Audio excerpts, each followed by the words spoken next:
Thank you, Mr. Chairman. Today, the committee is discussing grid reliability on a day that the House Republicans' own reliability is in serious question. There's nothing reliable about a government shutdown. It creates a lot of unnecessary uncertainty. A reckless shutdown would hurt American families, damage our economy, and threaten our safety. If extreme Republicans get their way, a shutdown would cut off pay for our troops, jeopardize veterans programs, and interrupt disaster preparedness.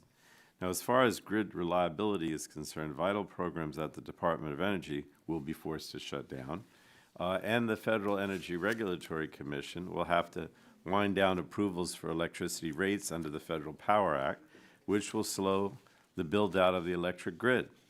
So if my Republican colleagues are serious about reliability, they would reject the extreme elements of their party and join us in keeping the government open. Now, turning to the topic of today's hearing, roughly 25 years ago, FERC issued Order 888 to bring competition to electricity markets across the country.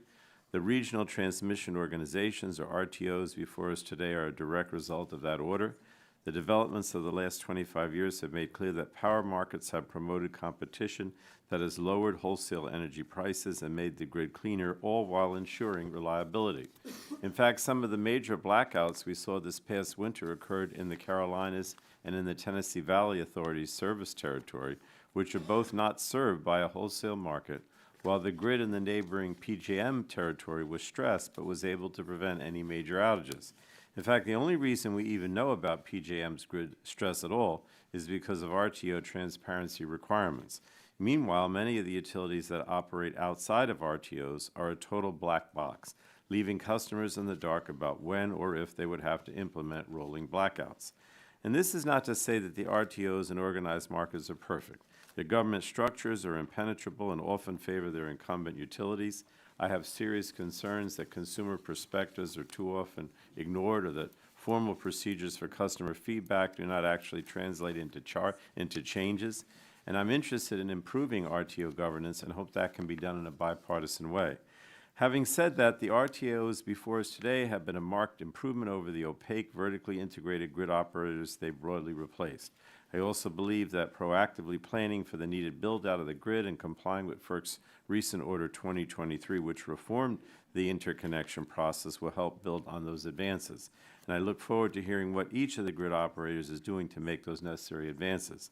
Finally, as we talk about reliability, it's important that we recognize that electric infrastructure is only one part of the reliability conversation. Currently, the majority of our power comes from fossil fuels.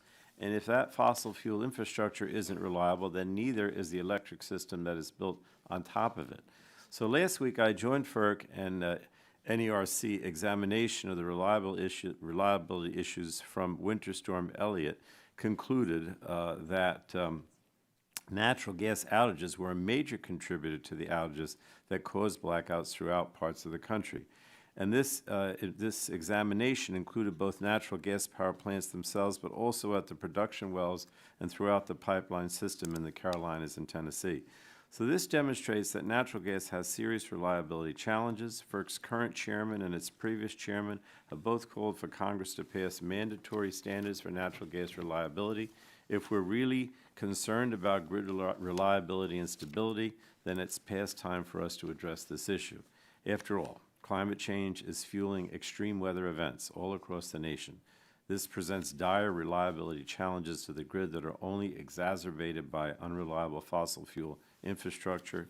But fortunately, the bipartisan infrastructure law invested $20 billion into strengthening the nation's power grid and making it more resilient during future extreme weather events.